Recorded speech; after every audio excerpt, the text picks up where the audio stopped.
A última de antibióticos está lá já. Coloquei lá no link. Bom, pessoal, hoje a gente vai falar sobre anticonvulsivantes e anestésicos locais, tá?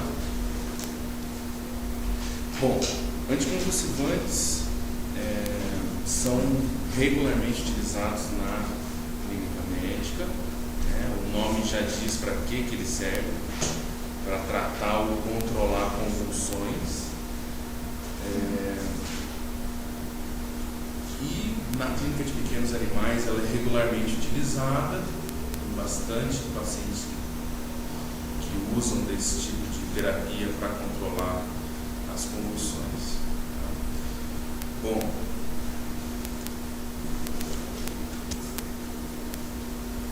então para que se utiliza os anticonvulsivantes? Com qual objetivo?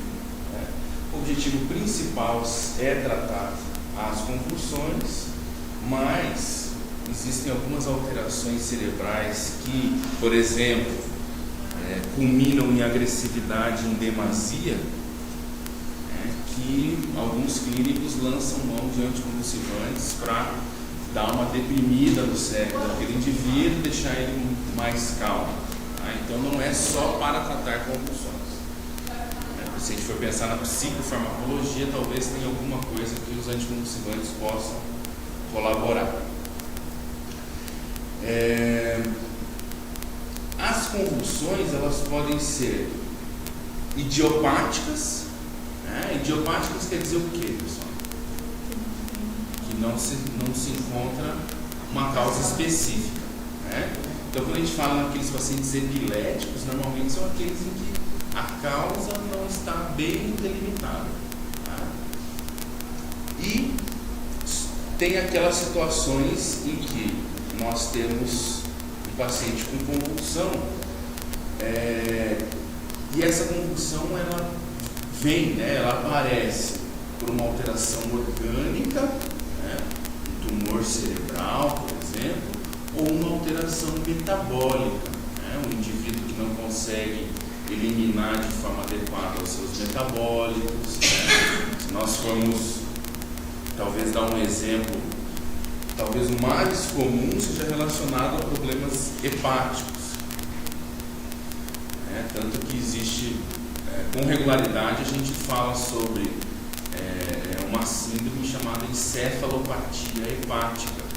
Então, quando o indivíduo não consegue metabolizar de forma adequada os metabólitos por conta de uma insuficiência hepática, isso pode culminar em uma encefalopatia, em uma doença do encéfalo originária do fígado.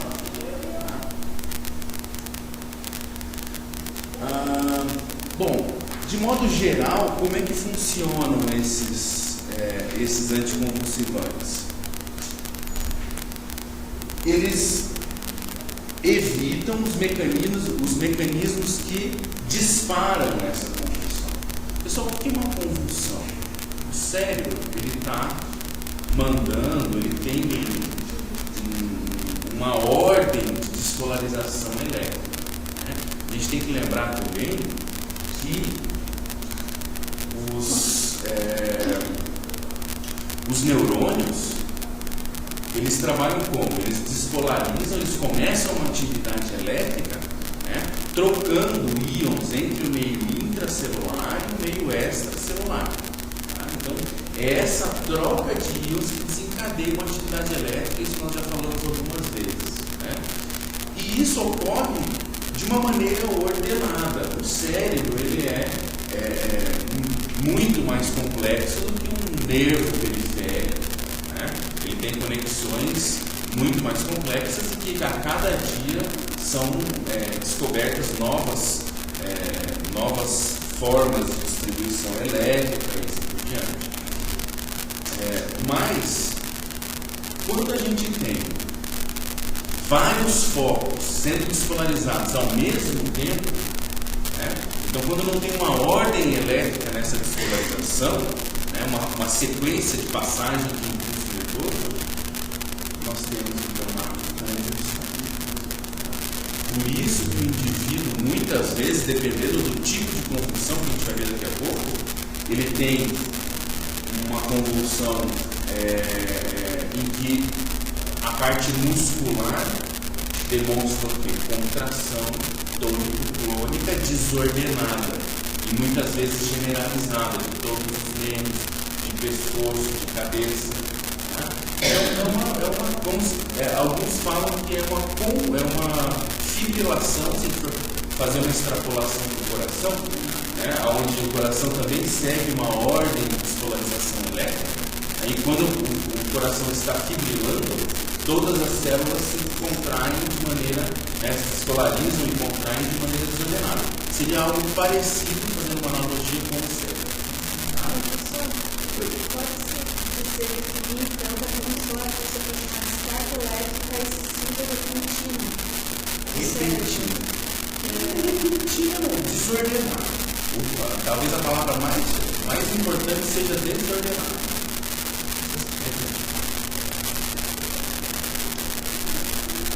Bom, essas situações de convulsão, esses mecanismos deflagradores de convulsão, podem vir de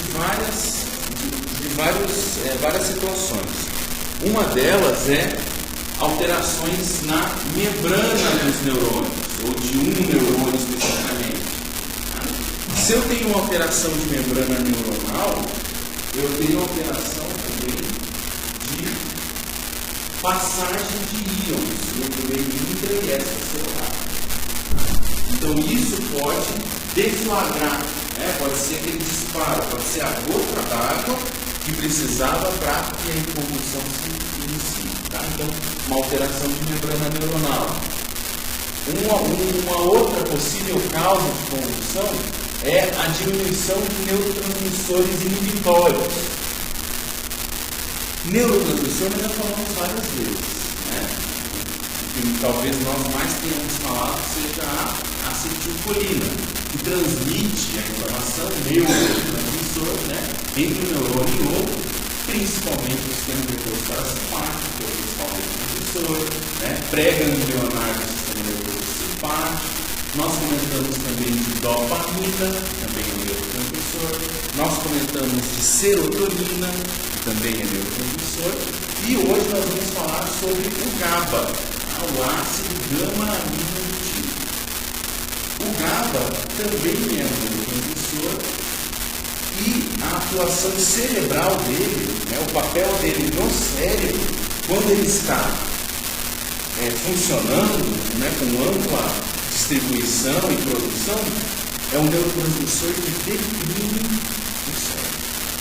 A função principal do ácido gama-aminobutírico é essa: deprimir o cérebro. Bom, se eu tenho uma diminuição, então, desses neurotransmissores que deprimem o cérebro, esse cérebro vai estar potencialmente mais excitável. Então, de maneira geral, pessoal, uma convulsão, numa grande parte das vezes, ela acontece quando o indivíduo sofre um estresse importante. Alguns não têm nenhum estresse e também convulsão. Mas é muito comum aquele indivíduo muito ansioso, já por natureza muito ansioso, e acontece um evento, como a chegada do responsável em casa, por exemplo. Muitas vezes é essa situação que acaba deflagrando a convulsão. Nós já colocamos esse gráfico aqui também, que é um gráfico que a gente correlaciona na função do tempo a concentração de estímulo ambiental.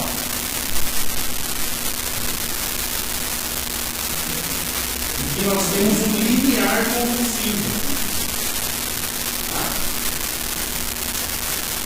Então esse limiar, não é linear, limiar convulsivo,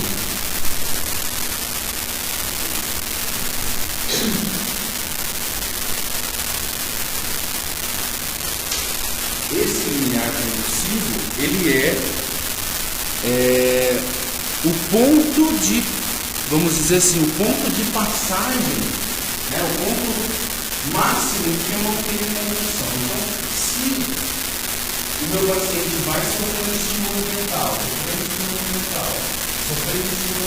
vai chegar um momento que, ao passar do limiar convulsivo, essa convulsão vai ser instalada.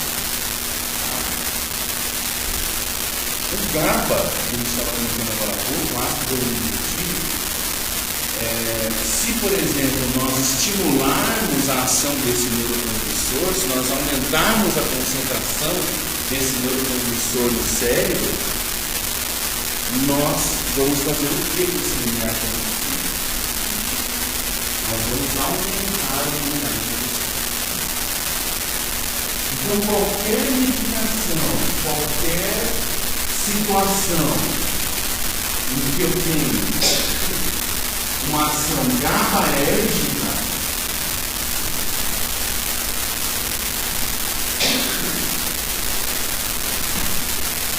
qualquer situação em que eu estimule GABA, então, o estímulo GABA, eu estaria aumentando o limiar convulsivo.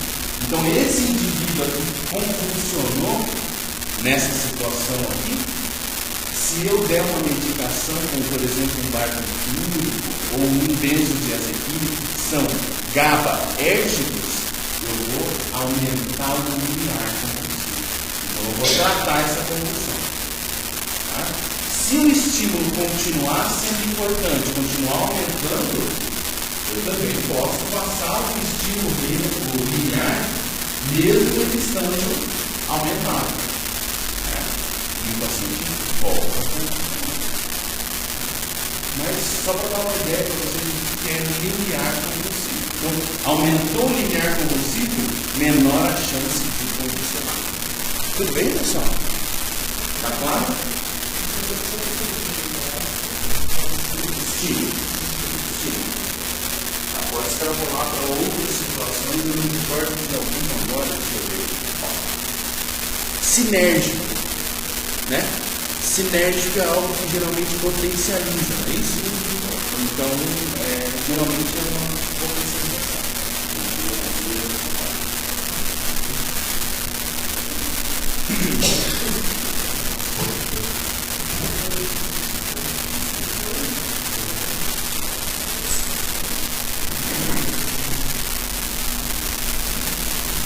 O que mais pode deflagrar e predispor o paciente à convulsão? Um aumento de neurotransmissores excitatórios. Da mesma forma que nós temos neurotransmissores inibitórios, como o GABA, o ácido aminoglicídico, nós temos neurotransmissores excitatórios e o exemplo principal que nós temos aqui é o glutamato. Então, o glutamato é um neurotransmissor que faz o que com o limiar convulsivo? Diminui o limiar. Vou extrapolar aqui.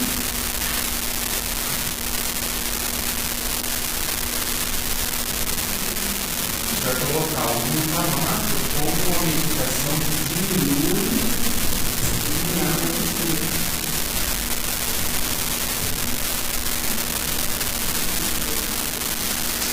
Então, eu vou precisar de mais ou menos estímulo para convulsionar.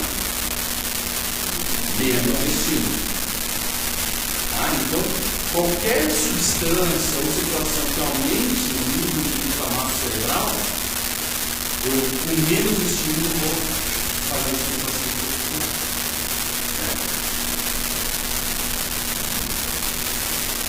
Uma outra situação é relacionada a alteração na concentração extracelular de cálcio e de potássio. Então, nós comentamos que o sinal neuronal, a despolarização neuronal, ocorre através de alterações nas concentrações de íons, desde o meio intracelular e o extracelular. Então, se eu altero a concentração desses íons, eu posso predispor o paciente a convulsão. Tudo bem até aqui, pessoal? Para quem chegou atrasado, nós estamos falando de combustível. Definimos o que é limiar combustível. Limiar combustível é uma situação em que, frente a um estímulo, a hora que esse estímulo atinge o limiar combustível, ocorre então a combustão. Tudo que fica para cima do limiar combustão. Tá? Se eu der uma medicação GABAérgica, eu aumento o limiar combustível. Portanto, eu previno ou trato combustão. Se eu der uma medicação que estimule glutamato, que é um excitatório, eu vou estar predispondo à combustão. Menos estímulo eu atingo o limiar. Então vamos para a classificação das crises, pessoal. As crises podem ser generalizadas, brandas. Então, falou em generalizada, é o cérebro inteiro. Falou focal ou parcial, só uma área cerebral que está com uma alteração elétrica de combustível. Essas, então, generalizadas brandas, o que acontece? Tem alteração motora de membros, pescoço e cabeça. Então, o indivíduo não vai ter uma marcha normal. Só que veja, não há perda de consciência. Então, muitos pacientes que convulsionam e ainda ficam, por exemplo, procurando o responsável, procurando a atenção, muitos rastejam até o responsável, com dificuldade, mas procuram a atenção, muitos cães fazem isso. Então, por quê? Porque ele não fica inconsciente. O que não acontece quando tem uma convulsão generalizada avançada. Tá? Bom, o paciente pode perceber o período pré-ictal. O que é ictus? Ictus é convulsão. Tá? Então, o período ictal é quadro convulsivo. Período pré-ictal é antes da convulsão. Período pós-ictal é depois da convulsão. Então, guardem essa palavrinha aí, porque vão usar ela toda vez que a gente fala. Muitos indivíduos, gente, a mesma coisa, eles pressentem que vão convulsionar. Quem tem parentes que são elétricos, que tem convulsão, sabem que muito falar, deixa eu vou pro quarto, vou sentar, ou chama alguém, muitas vezes dá tempo de avisar que vai convulsionar. Sente uma aura, define isso dessa forma. É uma aura que vai convulsionar. Então, muitos pacientes veterinários procuram um local para se abrigar ou procuram o responsável. Porque eles sabem que eles vão convulsionar. O período epical, então, nessa crise generalizada branda, o paciente normalmente fica em decúbito, lateral ou até external, faz contrações clônicas, rasteja então até o responsável, pode rastejar, não quer dizer que sempre tem que rastejar, mas se o indivíduo está convulsionando parcial, está consciente, não consegue andar e procura ajuda, vai até algum local e fala consciente, a gente já sabe que é uma crise generalizada, só que é uma crise branda. Se ela for severa, o indivíduo não vai estar consciente, não vai conseguir se locomover. Muitos têm cianorreia. O que é cianorreia? Salivação excessiva. Como diarreia. Salivação excessiva ou defecação excessiva. E no período pós-ictal a gente tem o quê? Exaustão, é muito cansativo de analisar. Se a gente pensar que o cérebro ele consome 80% mais de oxigênio na situação de convulsão, já dá para ter uma ideia da estafa mental que o indivíduo vai ter no pós-ictal. Então, consome 80% a mais de energia. O metabolismo é 80% maior pior no meio da construção. Por quê? Porque não é uma descarga elétrica ordenada. É uma descarga elétrica que acontece de forma ordenada e rápida, sem ordem de tempo. Tá? Então muitos vomitam também. Tudo bem, pessoal? Nas crises generalizadas severas, nós falamos da branda, na severa, a gente tem então um período vital, que é aquele que o indivíduo está convulsionando. Né? O indivíduo não tem consciência, saliva bastante, o que aí a gente já pode extrapolar algumas ideias relacionadas à situação emergencial. Né? Se o indivíduo não está consciente e está salivando, está com contrações tônico-crônicas, não são só contrações cíclicas, né?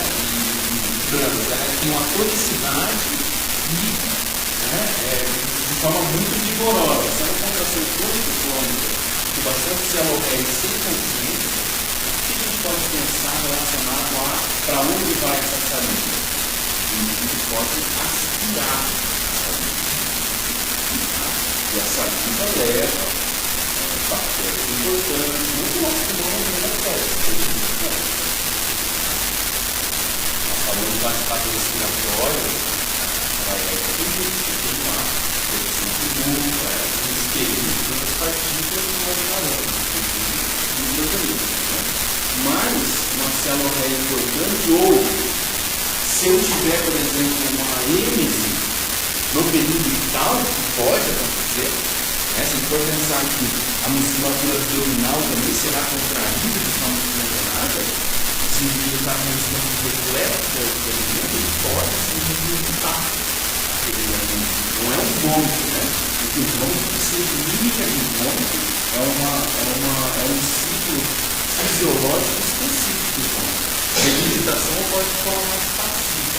Então, se eu tenho uma compressão abdominal, uma restrição de conteúdo estomacal, e o indivíduo não está consciente, não está com reflexo de tosse, porque está tudo condicionando o reflexo de tosse, é algo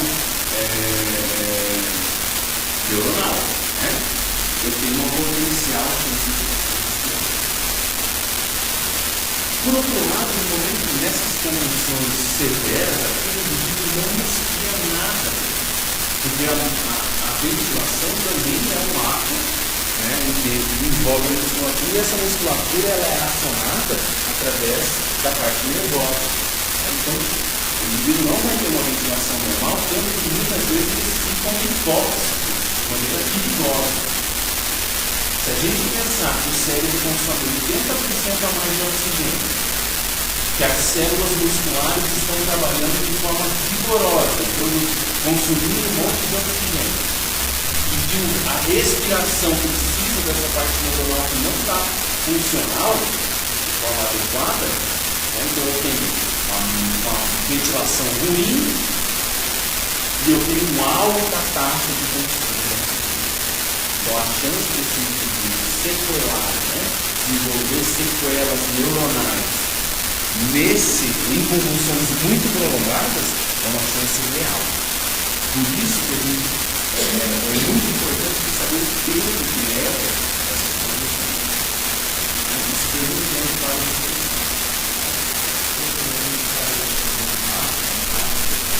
olha, normalmente, se você está no ambiente hospitalar, você trata a condição. Até porque se você for entubar uma instituição que está funcionando, muitas vezes você não consegue abrir a porta. Porque a força muscular do corpo inteiro do estado condição é muito forte e coordenada. Então, normalmente, a primeira coisa que a gente faz é o quê? Administrar preferência do indivíduo. Se o indivíduo está com acesso vascular, ótimo, vai lá, normalmente a primeira arma que utiliza. Já tem que pode ser também pequeno, vai ficar outros mais Claro que se o oxigênio está na mão, e é rápido, você vai lá, abre o oxigênio, coloca a máscara no focinho e faz, daí procura fazer o influenciamento. Então você está dando algum suporte para o oxigênio, mas como a gente sabe que não está ventilando bem, o oxigênio não está ali, alguma coisa não está. Mas principalmente o impacto. Quanto mais o tempo passa, uma condição maior a chance de desenvolver. Então você tem que observar também.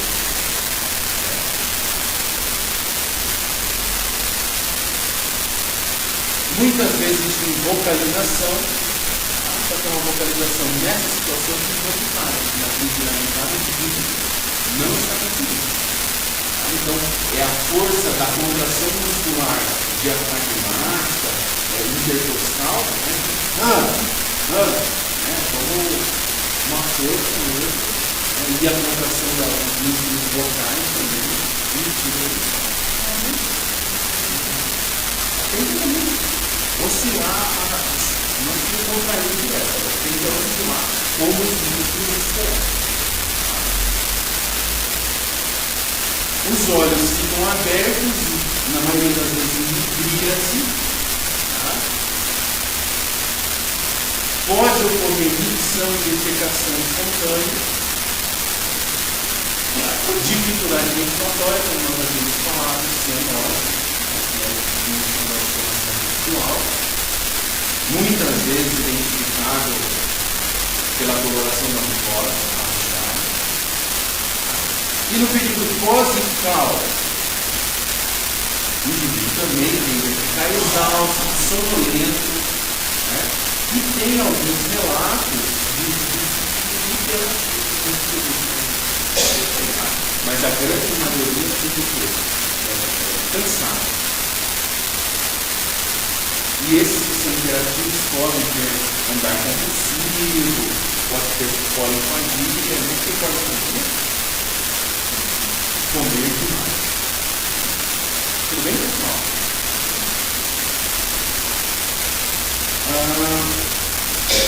Bom, eu estou falando das crises generalizadas e vou falar um pouco sobre as convulsões parciais. Então, as parciais, o nome já está dizendo, né? Apenas uma área do cérebro, uma região do cérebro que vai estar com o foco convulsivo. Ela não se espalha para o cérebro inteiro. Não é generalizado.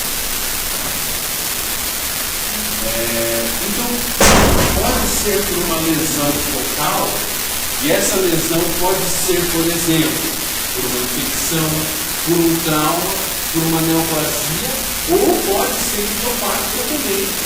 Tem indivíduos que convulsionam de forma parcial e não se sabe qual é o risco. Procurar todas as causas metabólicas que podem gerar essa condição, pode não encontrar, ela vai procurar como idiopática e ela também é tratada como anticonvulsivante. Tem várias, de acordo com a espécie, né, tem várias situações comportamentais que podem levar a gente a pensar que o indivíduo está com condição parcial. Uma delas é ficar mamando na cauda. Tem vários felinos que fazem isso. Então, chupando a ponta da cauda. Então, se vocês tiverem pacientes com esse tipo de comportamento, desconfiem de convulsão parcial. Como que a gente vai identificar? Porque pode ser um síntoma fundamental, a gente vai ver que a convulsão parcial, o paciente vai ficar totalmente consciente, vai entrar em estar normal, ter uma marcha normal. Como que a gente pode diagnosticar a convulsão?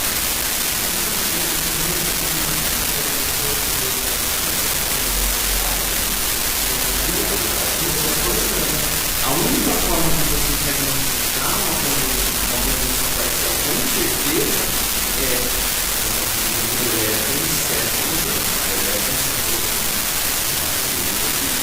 não é comum, mas se você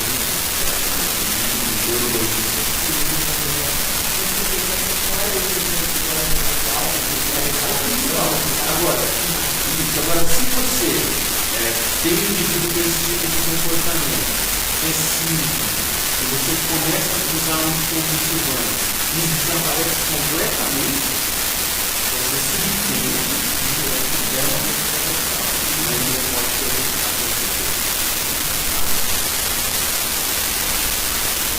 Você pode ter contrações de musculatura contralateral.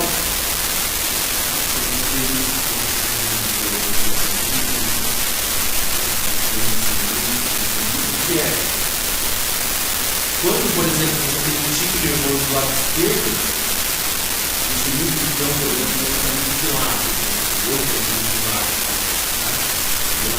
O problema está do lado direito. Ou tem um tipo nervoso no membro esquerdo, geralmente o foco da condução vai estar do lado direito. Desvios de cabeça, de pescoço, distúrbios comportamentais como desorientação, alucinação, até agressividade. Então, tem indivíduos que podem estar normais e tal, e não se tornar muito agressivos e fatal. Ele pode ter um foco de quadro. Então é algo que a gente tem que pensar naquele indivíduo que é louco. Ele fala, não, ele está tudo normal, ele tem que estar tratando. Quem sabe o tratamento da anticonvulsivante não mudou da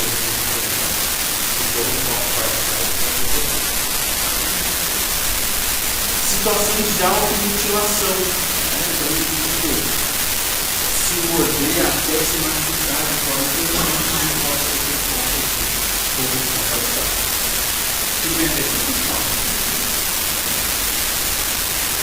Então, quando instituir a terapia anticonvulsivante? Bom, se a etiologia, se a causa do problema for idiopática, aquela que nós não sabemos e se a convulsão é muito frequente e muito demorada, por isso que as pessoas quando começam a ter a convulsão, tem que conversar bem com os pais além de dar a medicação,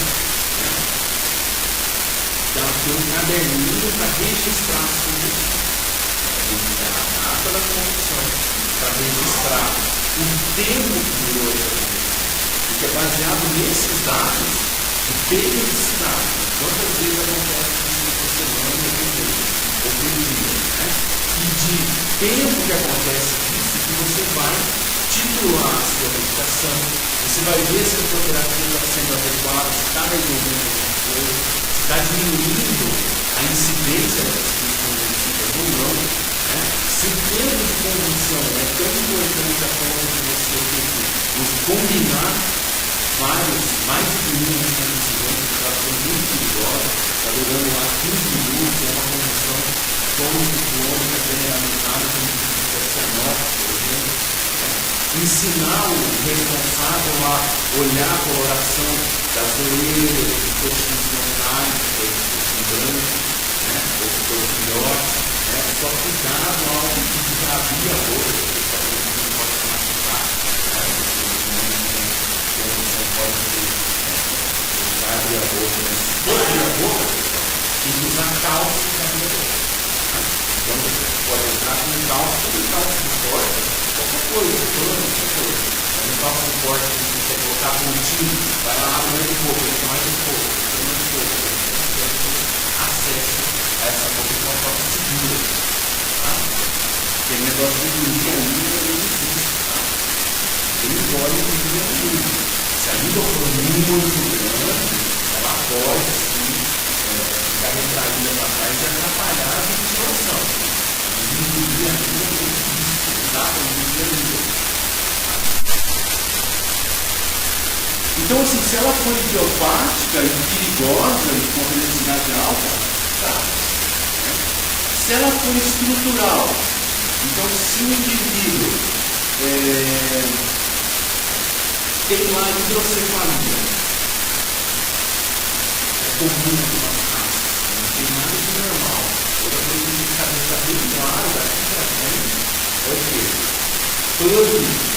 Não é normal respirar, não é normal respirar mal, né? Yorkshire você fala, não é normal, não existe sangue normal. Existe o quê? Comum. Essa raça tem esse tipo de problema de forma recorrente, muito tempo. Então é comum acontecer, não pode falar que é normal. Falou que é normal, e aí tudo é nosso, né? Nosso movimento. Ah, porque não, isso é normal, né? Nada que é normal. Isso é comum na raça.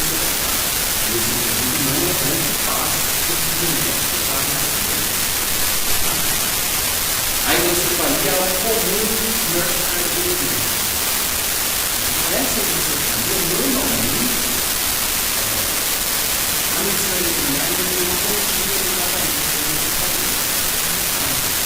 Mas, quando você fazia de novo a comida de forma importante, líquido, encéfalo, muita a comida de cérebro, você pode tratar também com investigando, e você pode ter uma medida razoável para ordenar a paciente. Existe tratamento do tipo drenar esse acúmulo de líquido do peritônio. Esse é o tipo de cirurgia considerada mais comum na neurologia humana. Os neurologistas vão lá, colocam uma ponta de catéter lá no local onde está acumulando o líquido, tem um local e conduzem ele por dentro do corpo, um implante, então até a metade intestinal. Então, tudo que é formado em excesso lá no cérebro é drenado esse peritônio no intestino. Normalmente o quê? A pressão intracraniana, a pressão de uma que aumenta a pressão predispõe ao intestino. Mas tem determinado que faz isso.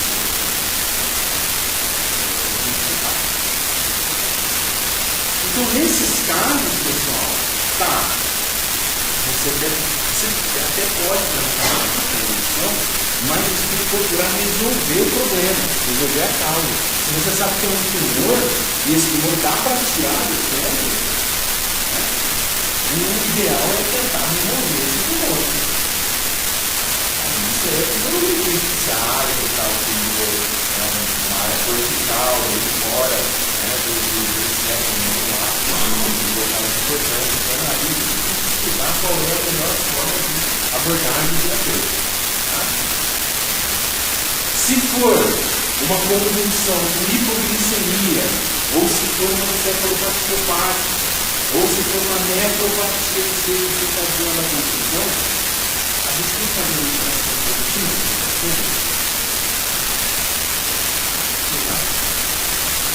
Vou dar um positivo para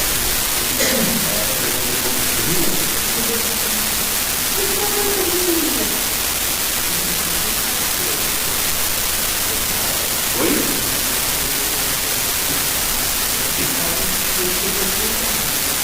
Não necessariamente. Você pegou um paciente, chegou o paciente convulsionando para você, o que você faz? Dá para acreditar. Não vai ficar no banco, fazendo magnésia, no paciente perdendo. Cada segundo ele perde esse neurônio lá. O cara está pensando que melhora a função cardiovascular, respiratória, deixa ele oxigenado, tratou a convulsão. Aí você vai pensar, será que qual que é o problema? Tem gente que está falando agora, por quê? Porque tem uma convulsão. Se essa convulsão for por hipoglicemia, ou um problema hepático que é tratável, ou um problema renal que é tratável, vai estar fazendo besteira, por quê? Você vai estar dando uma medicação para tratar a convulsão, só que a outra vai ter inclusive vai estar piorando a situação de hepatopatia e nefropatia. Porque geralmente os barbecudos sobrecarregam o fígado, predispõe a problemas hepáticos. Aí você tem que descartar a possibilidade de outras enfermidades que têm que carregar a condição que sejam tratadas.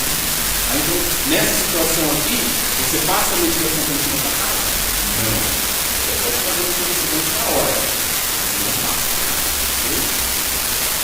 A não ser, é uma hepatopatia crônica de novo, não se consegue mais tratar, não se pode hepática, um quadro terminal que seja outra fonte. Então, se não permite resolver isso, vamos fazer a solução para deixar o estudo a minimizar. Pode-se ter uma etiologia de intoxicação. Então, simples, qual organo muscular, como funciona,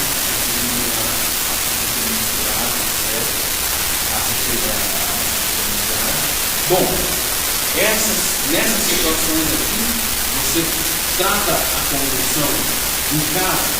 Não. Você trata de forma emergencial. Da mesma forma que eu esses estudos metabólicos. Você trata de forma emergencial, desintoxica o paciente, sob o efeito dos também, e aí depois passou esse período, não vai para casa, não sei que volta. Então a gente tem que entender o grau de periculosidade da vida do paciente. Então está sendo idoso, a condição de desafio para ficar extenuado, vai ficar hipóxico. É um paciente que já é cardiopata, por exemplo. Um indivíduo que já é cardiopata, não tem condição de hipóxico, predispõe a risco cardíaco. É muito perigoso.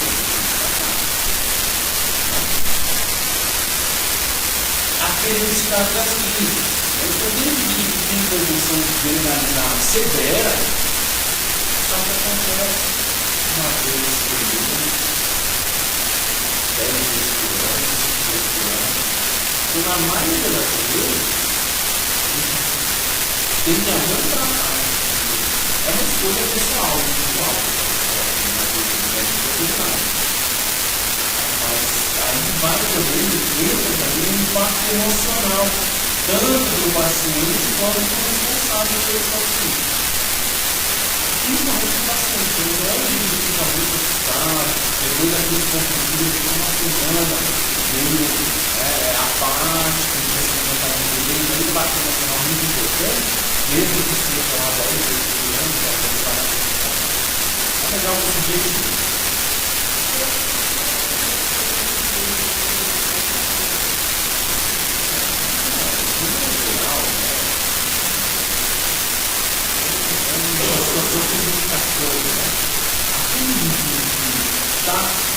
Aquele que está em harmonia, quando o indivíduo desarmoniza aquilo, existe uma tendência a uma correção. Então, se um macho alfa lá não é ele que está funcionando, o outro lá, ele não está desesperado, tem um estresse malativo, então existe uma tendência a dar uma correção. Pode acontecer sim, e se isso está acontecendo com qualidade, a nossa obrigação é orientar para que, até que controlar bem essas condições, não deixe ele lá dentro. Fazer essa parte com a parte de outro.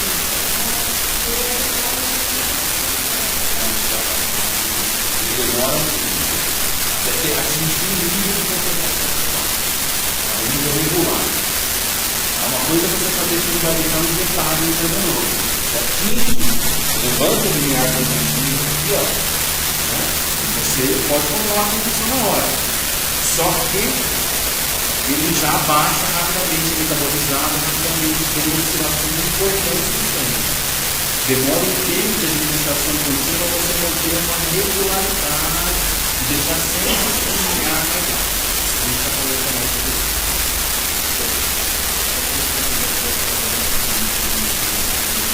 Orgânico pode acontecer.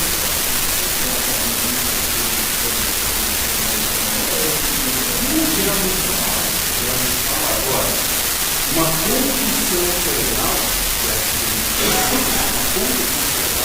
a gente já imagina que o cérebro está balançando a pressão. O cérebro balançou, ele sofreu trauma, certo? Quando tem trauma, existe uma tendência à inflamação, certo? Quais são os sinais da inflamação? Cérebro pensador. Calor, dor, Esse que é o nosso foco do problema. Por quê?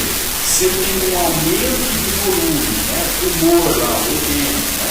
Se eu tenho tumor não é só câncer, né? O tumor é qualquer aumento de volume. Se eu tenho mitose celular errada ou não, é outra conversa. Então, um edema cerebral que veio por uma concussão, que o cérebro está falhando,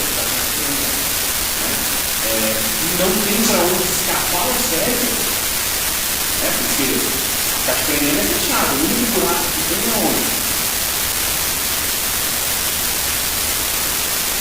Tem algum buraco? Fala por não. Hã? Ah, tá bom. Não. Vai. Principalmente se for ali. Porque dali o cérebro se projeta para medula espinhal, que também é o sistema nervoso central. Então a tendência é o quê? O cérebro crescer ali, empurrar um pouco a medula oblonga, fazer uma eliminação cerebral, empurrar um pouco o começo da medula, mas não tem para onde sair mais. Então se aumenta muito o tumor, aumenta muito o edema, não tem para onde escapar, começa a comprimir vasos importantes. Se eu comprimo vasos importantes, eu diminuo a oxigenação dos regiões cerebrais. Se eu diminuir a oxigenação dos regiões cerebrais, eu tenho morte celular, morte neuronal. Por isso que muitos médicos de emergência fazem o quê? Frente a uma situação de edema cerebral muito importante, eles percebem que não há tempo de fazer um injeto, de cerebral, de fazer hiperventilação, para fazer hipotermia, quantidade de sangue que passa no cérebro, e tal. O que ele pode fazer de emergência?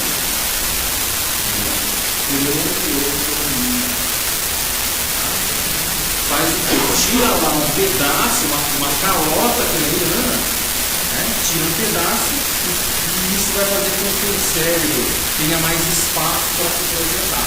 Então muitos indivíduos estão lá em coma, porque está com o cérebro hipoperfundido, com hipertensão craniana. E durante a cirurgia, muitas vezes isso acontece sem anestesia, porque está anestesiado. É um coma. É uma depressão cerebral progressiva. A hora que tira a tampa da caixa craniana, isso dá morte. No transoperatório. Tanto que o anestesista tem que estar presente em pé. A hora que começar a desfazer a pressão, a tendência é que o indivíduo retorne à consciência e você tem que começar a administrar anestésico até você tirar aquela calota craniana, guardar ela no centro de sangue, para não contaminar, e aí fechar com só a pele, que a pele tem lá, que é plástico, para deixar o cérebro levemente prejudicado. Guarda daí a calota craniana em qualquer, para não contaminar, para não perder o osso, e aí depois o tudo estabelecido, pega esse pedaço, coloca de novo, faz uma ótica e coloca. Olha, tem um tempo. Fica só em emergência que faz isso. O mesmo é muito mais. Tem hemorragia cerebral, também faz competição craniana, tem edema cerebral importante. Tem trabalho com cirurgia, confiador, faz um buraquinho lá na caixa craniana, tem cranótomo, que é um laboratório, vai lá, corta um pedaço da parede. E é isso muitas vezes que salva o paciente, principalmente para uma cerebral. Então é muito importante a gente saber a sintomatologia. Quais são os sintomas? Entre o coma, que é o principal, a sintomatologia nervosa fala, não, é uma cerebral, é uma decisão importante. Tudo bem, pessoal? Tem que ir devagar, né?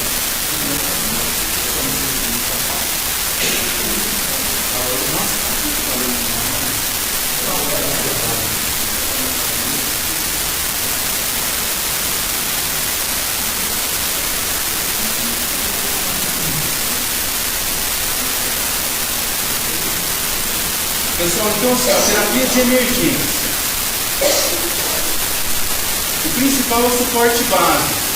Tá? Dá condições para o sistema cardiovascular continuar funcionando, né?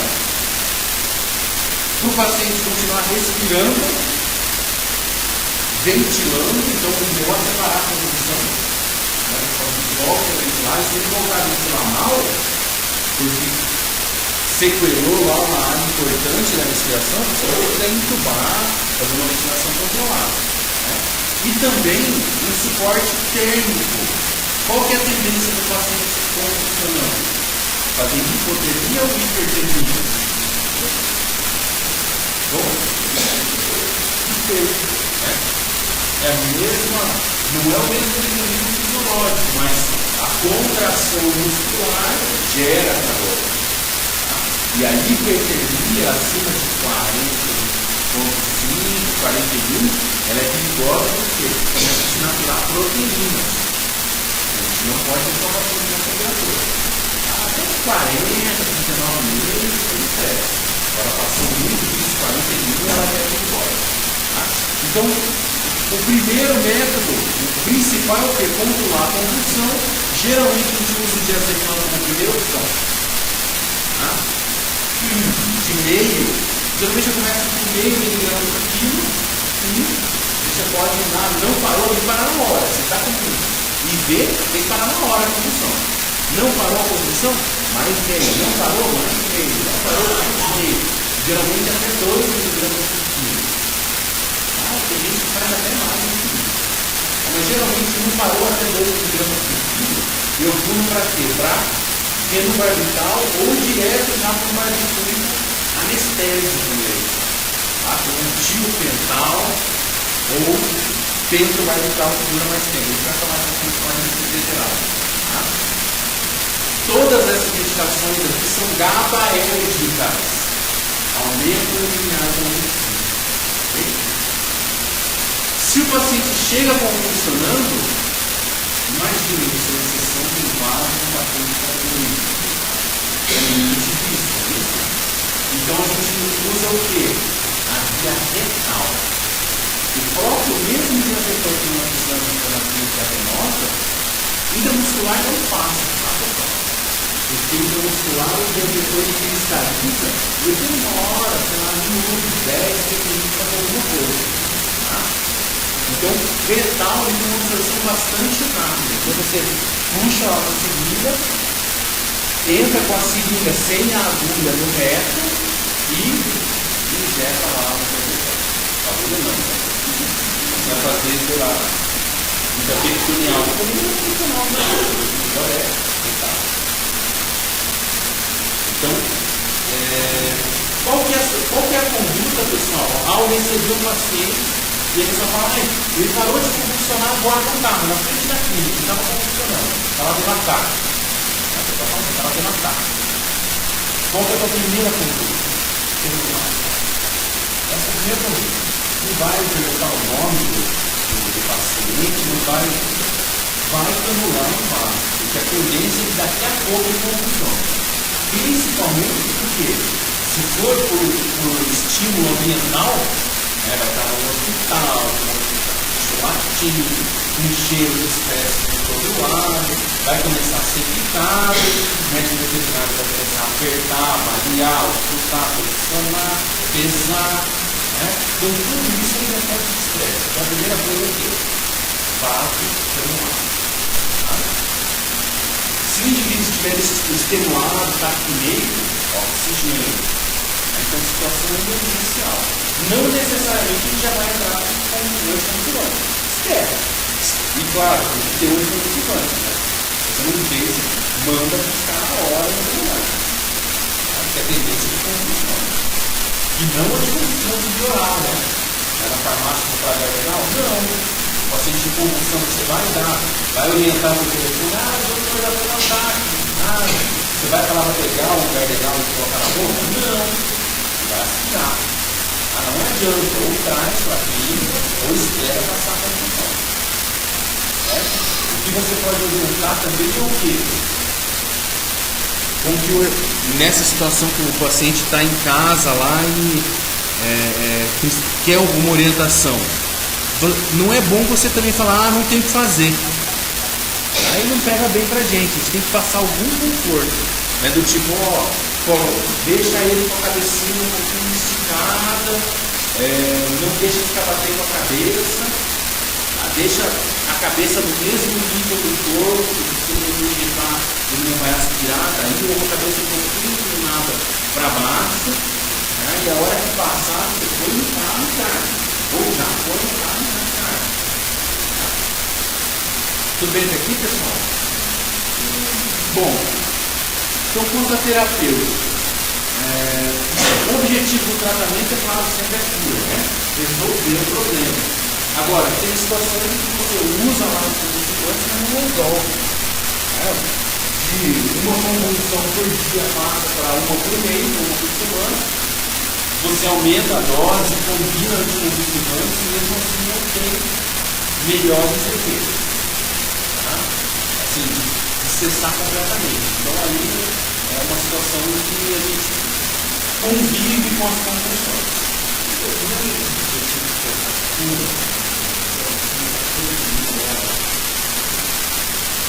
Olha, é discutível, mas se você não tem mais medicamento, tem várias situações em que você não tem mais, e aí você tem que diminuir o convulsivante. Passou 6 meses, não tem nenhuma mais. Vai começar a diminuir devagarinho, e aí daqui mais 12, 13 meses, 4 meses, você parou completamente, e muitos não voltam nunca mais a ter. A gente não sabe muitas vezes de onde começou a convulsão, porque foi metabólico, ou se não foi metabólico, mas muitos pacientes podem se curar mesmo, não ter nunca mais convulsão. Claro que o indivíduo que toma de forma contínua para sempre, está controlado, é um controle, né? Se você tira o anticonvulsivante e volta a convulsionar, então está controlado, está curado. Agora, algum sim, você vai diminuindo a dose, para e ele nunca mais tem. Curou. Mas é uma questão terminológica.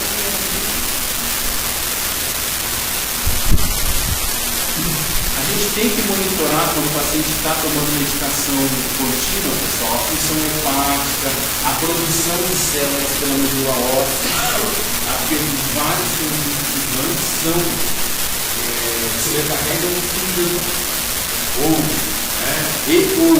diminuem a produção de células pela medula óssea. Então, fazer hemograma de forma contínua, fazer bioquímicos hepáticos, fazer ultrassom abdominal, de forma regular. E é importante que quando você vai instituir fotografia, você já fala o seguinte: a gente vai ter a partir de agora uma relação contínua. Você fala, aqui você vai pegar um caderninho, vai marcar o que aconteceu, vai me ligar, avisar todas as coisas que aconteceram, vamos marcar um retorno, vamos marcar, vai tomar todo dia essa dose, provavelmente depois de um tempo a gente vai começar a diminuir essa dose ou aumentar. Então daqui a tanto tempo a gente vai pegar o sangue e vai mandar para o laboratório para usar quanto tem de remédio lá, para saber se é um nível adequado, terapêutico. Então é uma situação que vai ter uma relação de troca regular do médico com os responsáveis pelo paciente.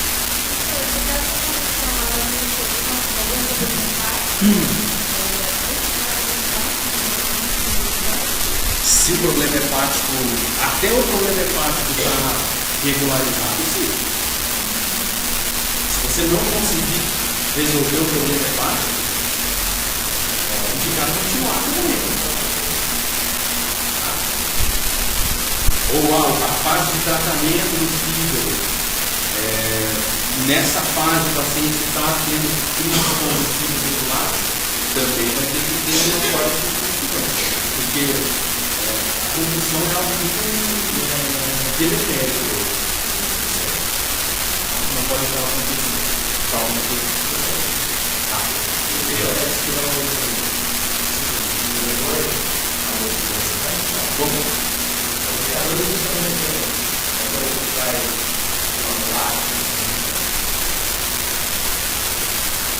de fazer interação medicamentosa? Não me lembro, viu? Tem, por exemplo, vários medicamentos que usam a mesma via metabólica do anticonvulsivante. Então, por exemplo, o diazepam, o fenobarbital, são medicamentos que usam a via que a gente chama de que usam o ácido glicurônico, que é a via hepática. Tá? E a tendência é que ela fique ativada. Agora, se já estiver sendo usada por outro medicamento, pode comprometer. Agora vamos ver se tem alguma interação medicamentosa. Não me lembro. Diazepam.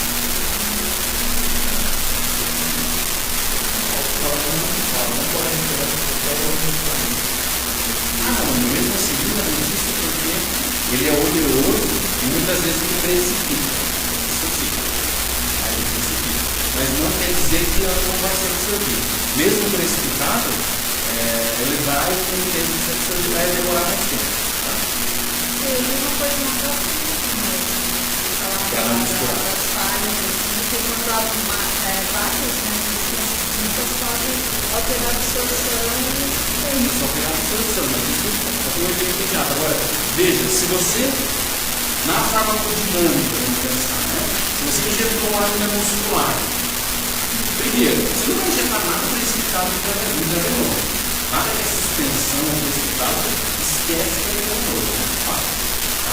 Se você for fazer injeção muscular e ele está lá cristalizado, vai demorar muito tempo para fazer efeito, talvez o pico de concentração plasmática não aconteça em níveis terapêuticos.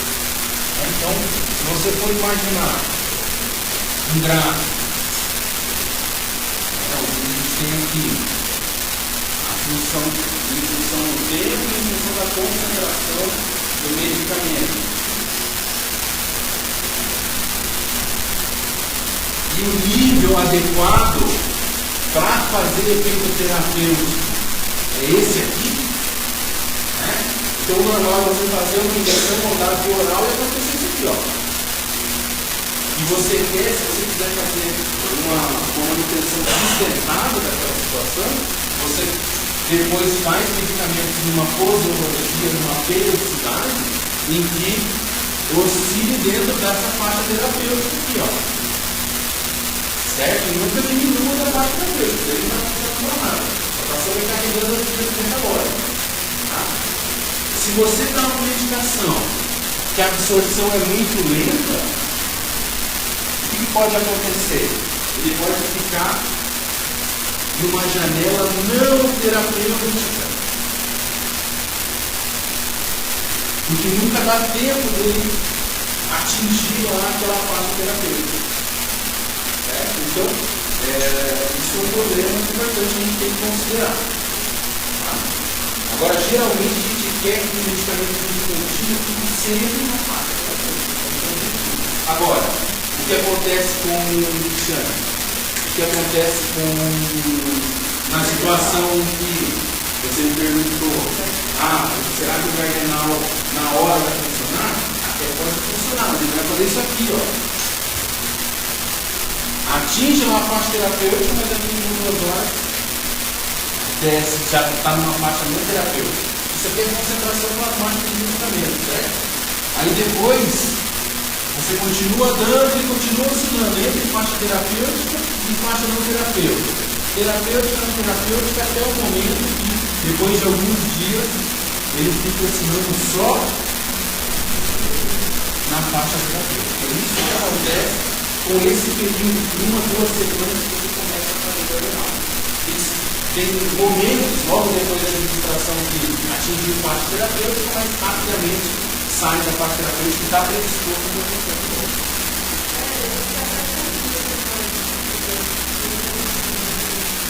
Isso. Pode ser por isso, mas também pode ser porque a dose não está adequada para aquele paciente, por mais que seja uma dose de litro, não está sendo adequada, o tipo do medicamento não é adequado, isso é por tentativa e erro. O fato é que é bom.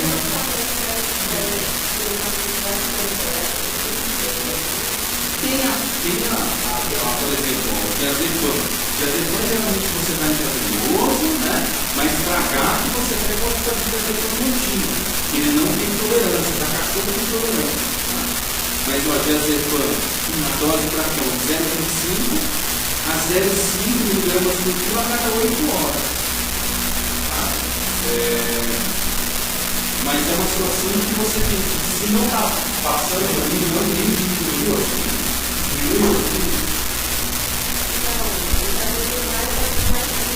Mas, com algum efeito terapêutico da mesa, talvez seja melhor ter mais coisa do que uma muito longa, a ponto de ficar cianótico, né?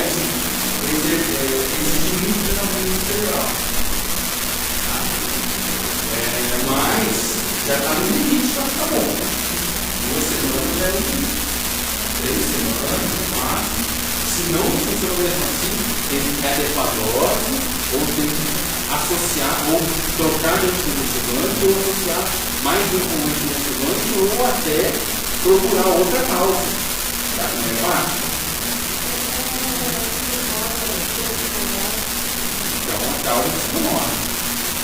E a sinomose pode promover sequelas cerebrais que vai precisar de tratamento regular pela vida inteira ou não. Né? Se atingir um momento em que ele não está tendo mais durante muito tempo, a tendência é que você comece a diminuir a dose, e se ele não tiver mais, até parar. Porque o cérebro, pessoal, ele é muito plástico, né? O sistema nervoso, ele é plástico, ele se adapta. Tanto que tem gente que leva uma pancada lá, perde um pedaço do cérebro, não consegue falar nem andar, mas ele vai lá, um fisioterapeuta, um fonoaudiólogo, faz um monte de exercício, depois de 2 anos, 3 anos, já está andando e falando. Por quê? Porque ele desenvolveu outras áreas cerebrais que fazem aquela função de coordenar a parte motora, a fala, etc. Então ele é plástico. Então nada impede que esse indivíduo volte ao normal. Você falou isso? Não, não é idiopático não.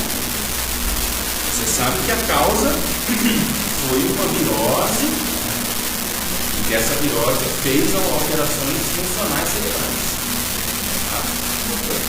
Só um pouquinho. Incompatibilidade química do diazepam. Não misturar com qualquer outra droga ou solução. Aquilo que a gente havia falado. O diazepam pode aderir a plásticos. Olha, isso é importante, isso é legal. Se você, mas não, a gente não faz diluição de diazepam, não devendo ser mantido por muito tempo nos mesmos. Isso é interessante, aquele negócio de guardar diazepam na seringa, isso aí, ou pega uma seringa de vidro, ou deixa na ampola, só que na ampola tem aquela porquice que você colocar um esparadrapo, o ampola cai, o diazepam fica lá em contato com a cola do esparadrapo, depois você injeta no paciente mesmo assim. E ela não tem isso, tá? E ela é descartável. É feito em ampola para descartar, senão vira tudo em frasco ampola. A ampola é feita para você usar, jogar fora depois que usou. Tá? Mas eu admito que eu guardo também. Tá? Coloco dentro do cima, deixo dentro da geladeira por alguns dias, passou esses dias não usei, vai para o lixo, mas tem que tomar cuidado com isso. Principalmente medicamentos que são potenciais meios de cultura. Um exemplo clássico é o propofol, que é um anestésico geral que pode ser usado para controlar a convulsão, porque ele deprime o cérebro, tudo que deprime o cérebro pode ser usado para convulsão.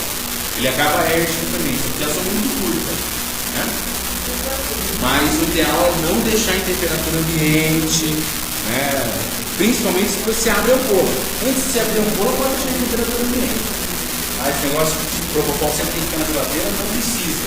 Só que ele tem que ficar num ambiente de tantos a tantos graus, de 5 a acho que é de 10 até 25 graus, por isso que as farmácias, tanto farmácia de gente, né, de hospital, como farmácia de rua, ela tem que ter um lugar lá, por isso que ela fica lá no fundinho do medicamento, porque a temperatura ela tem que ser controlada. É um dia lá de 35 graus, a maioria dos medicamentos não pode ficar nessa temperatura e começa a perder propriedades importantes.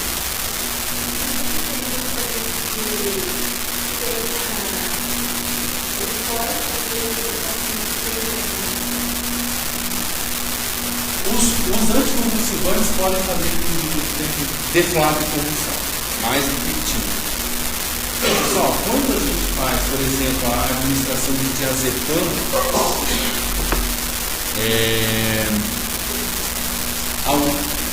se a gente fizer diazepam simples, puro, só ele, muitas vezes a gente usa para fazer medicação pré-anestésica. Eu vou usar diazepam, só diazepam. Muitos indivíduos se excitam com diazepam. Muitos indivíduos nunca sentiram essa sensação de uma sedação, propriamente dita, e se assustam com isso, e passam a ativar uma via de excitação. Então, várias vezes acontece. Se a gente pegar, por exemplo, um cachorro hiperativo, e você fizer só diazepam, pode ter certeza, ou muito ansioso, ou muito medroso, pode ter certeza que ele vai excitar. E excitou, você está no estímulo ambiental. Ambiental não, é estímulo sensorial, de sensação, de encontro psíquico. Então, aumentou o estímulo, você pode passar do limiar convulsivo e convulsionar mesmo com o diazepam. É claro que o diazepam já vai aumentar. Mas se essa excitação for tão forte a ponto de ultrapassar o limiar que já está aumentado, você pode sim.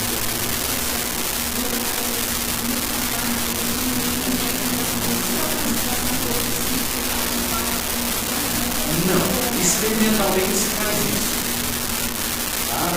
Faz experimental para glutamado é um neurotransmissor, não é uma medicação. Tem substâncias que ativam o glutamato, certo? A nível espinal, solo, a nível cerebral, intoxicações que ativam essa via aqui, eles se transformam em solo. Mais um exemplo agora, existem pesquisas que eu não gosto, simplesmente relacionadas com a medicina, né? Deixa eu ver como cobaia. Quando você considera a dor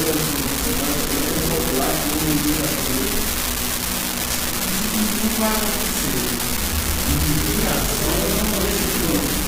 Eles sempre serão sinérgicos. Ou adicionais, né? O efeito de um mais o efeito do outro, ou o efeito dos dois juntos é maior do que o efeito adicional.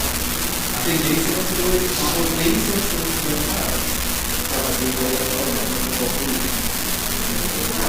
Dose de convulsões é aquele negócio. Você faz a dose, você faz o medicamento até parar a convulsão, parou a convulsão, sustentou sem convulsão durante bastante tempo, começa a diminuir a dose até voltar a convulsionar. Voltou a convulsionar, você aumenta um pouquinho a dose e acha esse nível terapêutico. A dose de convulsão.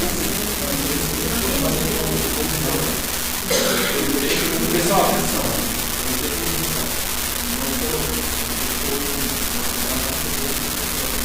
Continua convulsionando, certo?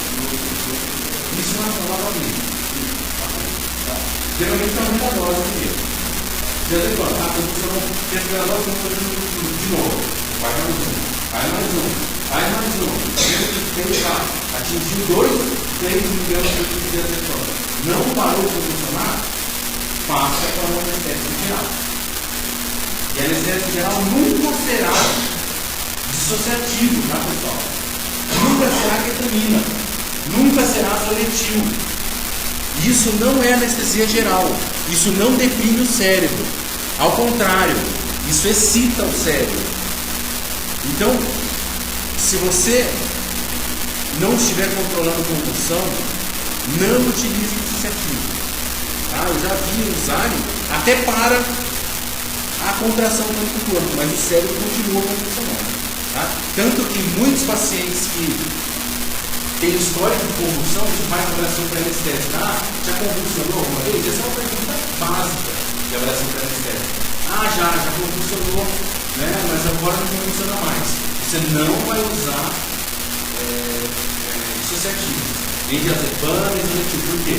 A chance de convulsionar é grande. Por quê? Porque isso excita o cérebro. Está contraindicado. Se você colocar um eletroencefalograma num paciente normal, e aí está lá, o nível de atividade X lá que é normal, você faz ketamina, parece uma convulsão daí, como se fosse uma convulsão. Porque a ketamina excita o cérebro. Por isso que os indivíduos quando retornam, quando estão retornando na anestesia dissociativa, que tem pouco sedativo associado, aquela xilazina que você põe junto com a ketamina, aquele zolazepam, que é um benzodiazepínico que você põe junto com a titetamina, doletil e titetamina com zolazepam, aquilo lá serve para quê? Para dar uma segurada no cérebro, para deprimir. Por quê? Porque o dissociativo excita muito. Por isso que eles fazem, se você faz só ketamina, fica assim, ó. Como se fosse uma convulsão. Excitação cerebral. Nunca vai tratar a convulsão com dissociativo. Certo? Você vai usar propofol, tiopental, pentobarbital, que são os anestésicos gerais que você pode fazer em dele na hora. Tá? Anestesia geral com inalatório.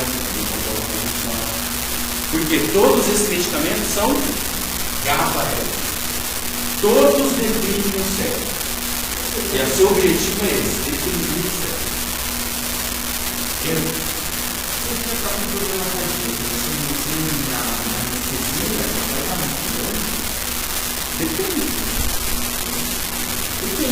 A anestesia não é cardiotóxica. Certo? Alguns medicamentos podem predispor, por exemplo, tiopental predispõe a extracístoles ventriculares. Então, se o indivíduo tem arritmia, já tem extracístoles ventriculares, talvez você não use tiopental, utilize o propofol, faz a mesma coisa, só que não predispõe a extracístole ventricular. Agora, todos os anestésicos gerais diminuem a pressão arterial, todos os anestésicos gerais diminuem a contratilidade da musculatura cardíaca, todos fazem isso. Agora, o fato dele ser cardiopata no paciente que tem uma doença cardíaca. Qual doença? Uma disfunção valvular, uma disfunção muscular, uma hipocontratividade, uma dilatação de cama, uma hipertrofia de musculatura. Isso aí é uma outra conversa. Então tem que avaliar esse quadro para saber o que vai fazer. O importante é tratar a convulsão. Então, o benzodiazepínico traz mínimo, quase nada, impacto cardiovascular. Por isso que é a prova de eleição. Então, você faz diazepam, midazolam lá no paciente, ele não tem diminuição da pressão, por exemplo. Não tem hipocontratividade miocárdica. Agora, fez propofol, fez tiopental, fez pentobarbital, isso vai acontecer. Agora, uma coisa importante é a gente saber dosar o seguinte, a gente não vai fazer a dose de livro, vai pegar aqui, qual que é a dose do tiopental? Daí você vai ver lá. Por curiosidade, vamos ver aqui. Geralmente a gente usa até 12,5 mg por quilo. Tiopental. Então assim, você vai fazer QSP. O que é QSP? Quantidade suficiente para. Então você vai fazer QSP até parar a convulsão. Parou a convulsão, não tem por que você continuar fazendo. Porque o objetivo era parar a convulsão, certo? Então parou a convulsão, parou a infusão do anestésico geral. Tá? Vamos ver aqui, tiopental. Cadê dose? Dose para cama. De 3 a 15 mg por quilo. Olha a janela terapêutica. De 3 mg por quilo até 15 mg por quilo. Então você vai fazer QSP. Se com 3 mg por quilo para a convulsão, parou. Ele nem entrou em anestesia geral. Continuou consciente. Só que você estimulou o GABA até o ponto em que não tem mais convulsão. Beleza, está ótimo, não precisamos fazer mais. Certo? Agora, tem pacientes que precisam de coma induzido. Você faz lá, benzodiazepina que ele para. Aí dá 5 minutos ele volta a funcionar. Você faz mais ele para, 5 minutos depois ele volta a funcionar. Você faz fenobarbital, que já é um barbitúrico, e vê, ele para. Daqui 10, 15 minutos ele volta a funcionar. Você faz tiopental, que tem ação de 15 minutos, ele para de funcionar. Daqui 15 minutos ele volta a funcionar. Então você vai ter que induzir o coma. Tá? Então aí você faz um pentobarbital, que tem uma duração de ação mais longa, né? Um período de duração mais longo, ou você coloca na anestesia inalatória mesmo o paciente, entubado e tal, e deixa ele 12 horas, 24 horas, oxigenando, né? Sem convulsionar. Lembre-se que todo induzido, pessoal, o paciente não pode ficar sem comer, não pode ficar sem beber. Então você tem que repor isso, ou via intravenosa, que fluido intravenoso, fisiológico, de relatar essas coisas, não é comida, é água e alguns eletrólitos, não é comida. Tem gente que deixa o paciente uma semana com gastroenterite hemorrágica, por exemplo, só no líquido. Não dá, perde energia, certo? Então ou tem que fazer solução intravenosa, alimentação parenteral, e daí é comida mesmo pela vez, você manda manipular, aí vem proteína, vem aminoácido, vem vitamina, para fazer intravenoso, certo? Ou você faz isso no trato gastrointestinal. O ideal é fazer no trato gastrointestinal. Tá? Por quê? O paciente que fica sem se alimentar muito tempo, as bactérias que estão lá estão precisando de comida. Se você não dá comida no intestino, as bactérias começam a sair dali, ó, e migrar, procurar comida. E migra para onde? Para o resto do corpo. Certo? Então, tende a sepse, tende a fazer a chamada translocação bacteriana. Então, o indivíduo que está em coma induzido ou está em coma normal, o ideal é passar um tempo nasogástrico ou orogástrico e administrar comida. Certo? Se está com um distúrbio gastrointestinal importante, vômito diarreico, você trata o vômito, pode passar uma sondinha nasogástrica e faz infusão contínua de comida também. A gente tem aquelas soluções hiperproteicas líquidas, né? Você coloca lá, vai ir gota a gota, mas alguma coisinha vai caindo lá e vai mesmo com diarreia, vai chegando alguma coisa. Certo? Claro que o impacto de fazer um monte de comida não é bom, a tendência a vomitar, né? A ter descontrole intestinal. Agora, gota a gota sempre é legal. Certo, pessoal? Que mais aqui, ó? Então, com relação à informação, registrar, né, a duração, quantas vezes está tendo, existe variação individual de dose, você vai ter que adequar para aquele paciente. Mecanismos de ação. Por exemplo, o fenobarbital, que é o mais popular, tá? O que a gente usa de forma, o campeão de vendas para tratamento contínuo de convulsão é o fenobarbital. O nome do comercial mais famoso é o Merenal. Tá? Mas tem 500 tipos de fenobarbital. Tem fenobarbital roxo, tem fenobarbital oral, tem fenobarbital solução, tem um monte de tipos. Certo?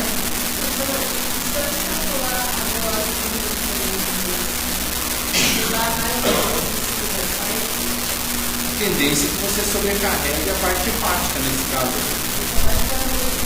Ou ele pode ficar mais sedado, por exemplo. Mas o efeito terapêutico talvez não seja melhor. Sim. Mas o ideal é não passar muito da dose recomendada, não. Porque aí você aumenta o efeito adverso e você não tem o efeito terapêutico maior. O ideal talvez seja associado. É como sinomose.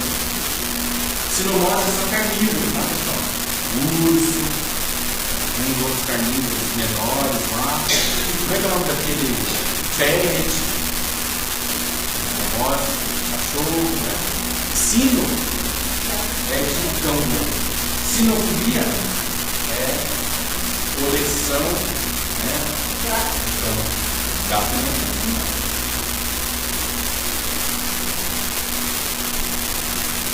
Pequenininho. Tá? Pessoal, o que o fenobarbital faz? Ele reduz a condutância na membrana plasmática desses íons aqui, ó. Então a gente não falou que o neurônio ele despolariza com uma alteração nas concentrações iônicas? Para que ocorra a despolarização, tem que ocorrer uma alteração na concentração entre o meio livre e extracelular. Os principais íons são esses aqui, sódio, cálcio e potássio. Então o fenobarbital altera isso e tende a não deixar isso acontecer toda hora. Ele é então GABAérgico, estimula o ácido gama-butírico. Isso vai fazer a alteração iônica, entre o meio intracelular, e vai fazer uma hiperpolarização.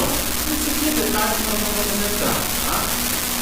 E ocorre então, para resumir, o quê? Uma redução na atividade elétrica. Ou se tem um foco lá, abre uma célula lá do cérebro que começa a, de uma hora para outra, despolarizada da hora, talvez daí essa medicação vá lá e controle essa célula. E ela não fica irradiando ou emitindo esse sinal elétrico de forma desordenada.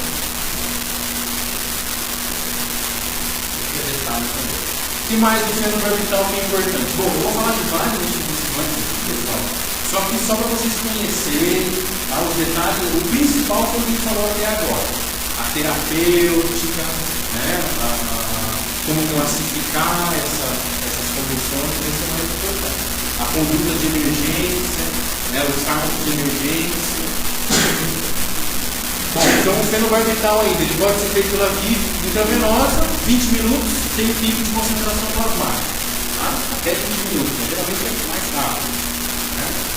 Agora, via oral, 7 a 10 dias é para manter já uma concentração de uma janela terapêutica em que você tem um efeito contínuo e adequado.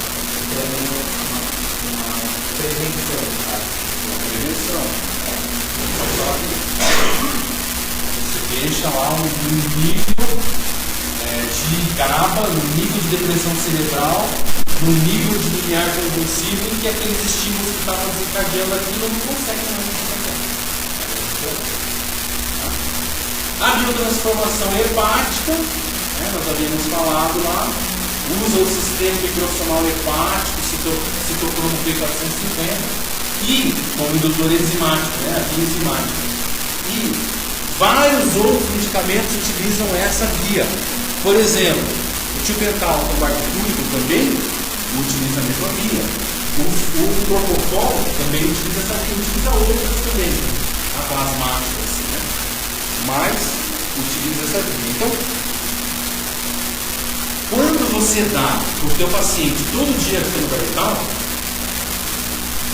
esse sistema microsomal hepático que vai ficar bala, ele já vai estar profissional nisso, porque ele vai estar sendo ativado todo dia, a gente precisa dele, certo?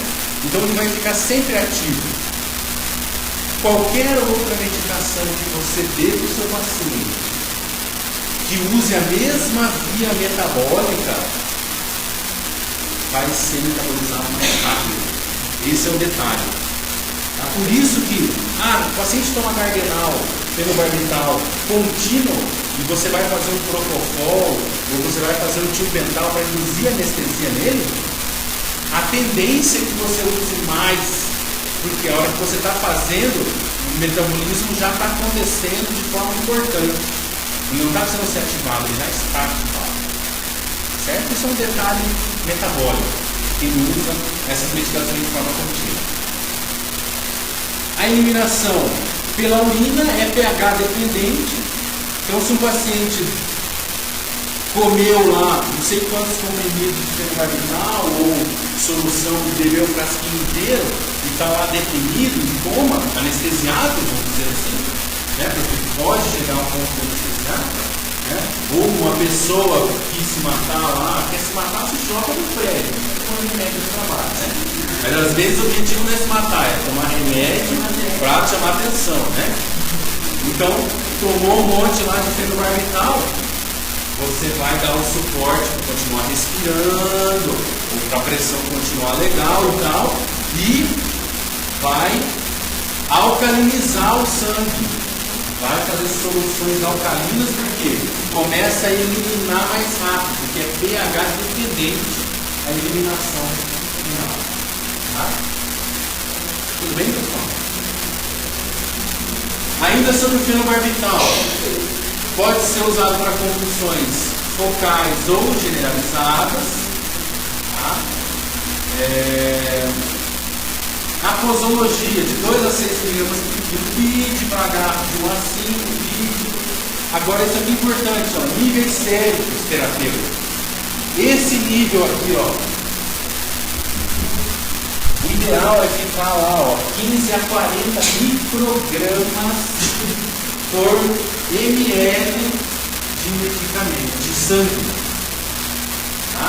Então eu vou colher sangue do meu paciente depois de 2, 3 semanas de terapia, vou mandar para o laboratório, para o laboratório de Estados Unidos, eles vão dosar. Se tiver entre 15 e 40 microgramas, beleza, é o seu objetivo. Se tiver lá 10 microgramas por ml de sangue, alguma coisa está acontecendo, ou não estão dando remédio direito, né? Tem alguma coisa que está acontecendo, ou a periodicidade está errada, ou o medicamento está vencido, alguma coisa está acontecendo que não está atingindo o nível terapêutico adequado. Ou o sistema metabólico é muito acelerado. Tá?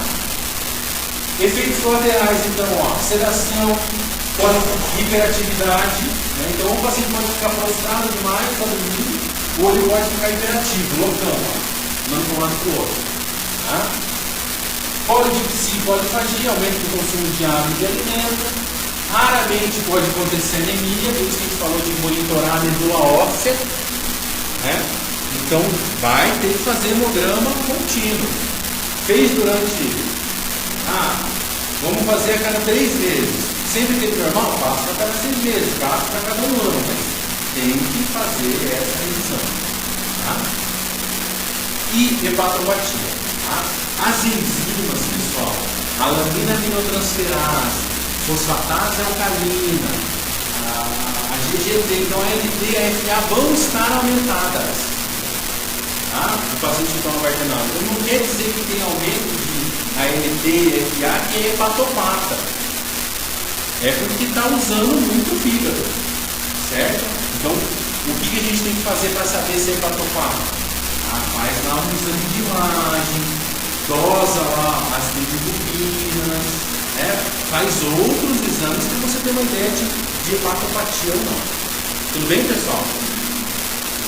A primidona é o outro. Eu vou falar mais sobre o fenobarbital e o brometo de potássio, que é o mais difícil, tá? E o diazepam também. Não vai mais detalhes de outros, sem perder muito tempo, estamos cansados já também, né? Tem de detalhe aqui da primidona, contraindicada para gato, né? Difenilidantoína também atua alterando, né, o fluxo iônico celular. O diazepam, como nós havíamos falado, é GABAérgico, tem transformação hepática, né? Então atinge tolerância em cães. Você até pode comprar uma caixinha de diazepam, começar a dar para o cachorro, 1 ou 2 semanas pode funcionar. A tendência é que a partir disso para cão não funciona mais. Tá? Mas para gato não. Para gato você pode administrar diazepam de forma contínua. Lembrar que da polifagia, a gente comentou lá que um dos estimulantes de apetite era a benzodiazepínico, né? De subdose. Clonazepam também pode ser utilizado, mesma classe de benzodiazepínico. Tá? Também é um benzodiazepínico. Também faz tolerância em cães. Clorazepato de potássio. Carbamazepina é um anticonvulsivante que até vem sendo utilizado também para tratar dor crônica, tá? Porque altera a ação de também de eletrólitos. Né? E a gente sabe que a dor, pessoal, só mais um minutinho de atenção, já libero você. A dor também é desencadeada por estímulo nervoso, então a carbamazepina tem sido utilizada para tentar atenuar a dor crônica também. Tá? Ácido valproico eu nunca vi utilizar, também não é recomendado para felinos. O brometo de potássio, pessoal, foi o primeiro anticonvulsivante e a medicina veterinária, só a medicina veterinária usa ainda manipular o brometo. Tá? Para cão ele é bem legal, porque ele não sobrecarrega o fígado. Certo? Não se sabe direito qual é o mecanismo de ação, tá? Mas ó, a indicação, cães com convulsões refratárias a outros medicamentos, viu, Cris? Tá? Então o brometo de potássio ele é manipulável, é em solução geralmente. Tá? Não está funcionando com o fenobarbital, vamos passar só para o brometo. Resolveu com o brometo, fica só com o brometo. Não funcionou, vamos associar o fenobarbital ao brometo, por exemplo. Tá? Só que ele demora mais tempo, às vezes 1 mês, para atingir um nível plasmático legal, para ficar com um nível plasmático bom. Então não dá para interromper o fenobarbital e começar com o brometo de arbital. O negócio é associar. Depois diminuir o outro para ver se resolve. Tá? Tem alguns efeitos colaterais, pode fazer ataxia, né? Desequilíbrio, hipercalemia, dermatite. Se você, né, às vezes, solução, às vezes na prega lateral, dermatite. Tá? Lesões cutâneas em contato com a pele.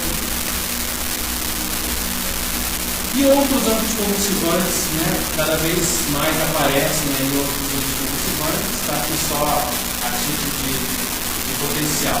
E para finalizar, pessoal, as falhas na terapia. Tá? Por que pode não estar funcionando? Por que o paciente pode estar ainda convulsionando mesmo com o anticonvulsivante? Subdosagem, tá? Afecções metabólicas ou estruturais, não está convulsionando, não é por uma causa cerebral, não é a sequela do sinomótico. Nada impede que o sinomótico esteja hepatopata, né? Que esteja nefropata, que esteja com tumor cerebral, nada impede. Então, podem ter afecções paralelas, que estejam acontecendo ao mesmo tempo. Interações medicamentosas, bom, você está citado aqui, tem, mas na livro técnico não mostra, né? Mas aquela ideia de associar remédio, né? Já tem que tomar insulina todo dia, doutor, será que eu associo insulina com diazepam? Não. Tá? Estro. As fêmeas em que na fase estral estão mais estressadas, mais agitadas, perseguidas por macho, né? Não come direito, não bebe direito, não dorme direito, isso aí predispõe a convulsão. Então, geralmente a gente indica uma histerectomia para fêmeas, né? E até para machos, que se tem contato com outras fêmeas. Né? Às vezes o macho, a fêmea entra no cio, o macho começa a convulsionar. Fica muito louco lá, querendo só aquilo e começa só a convulsionar. Tá? E algumas substâncias, pessoal, diminuem o limiar compulsivo. Tá? Então, assim, tudo que estimula o cérebro. Nós falamos lá de dissociativos, as anfetaminas, tá? Os fenotiazínicos, né? A acetonazina, a clorpromazina, a prometazina, que é o antihistamínico, elas diminuem esse limiar aqui. Eu nunca tive um paciente com história de convulsão que eu fizesse esse sedativo, a acetonazina, ele tem convulsionado. Nunca, mas existem esses relatos. Tá? E a ivermectina também diminui o limiar convulsivo. Então, o paciente toma cardenal direto, fenobarbital, e você vai tratar um ácaro de pele, cuidado, ele pode começar a convulsionar. Tá? E lembrar, nunca utilize a ivermectina em cães, poli ou descendentes de poli. Tem cara de poli não faz ivermectina, faz amitraze, top, faz qualquer outra coisa, não faz ivermectina. Inclusive morre. Tá? Alguma dúvida, pessoal? Beleza, vamos fazer nosso intervalinho. Depois a gente vai falar sobre anestesia local. 20 minutinhos. E se alguém for na cantina, eu quero uma água. Oi. Pode falar.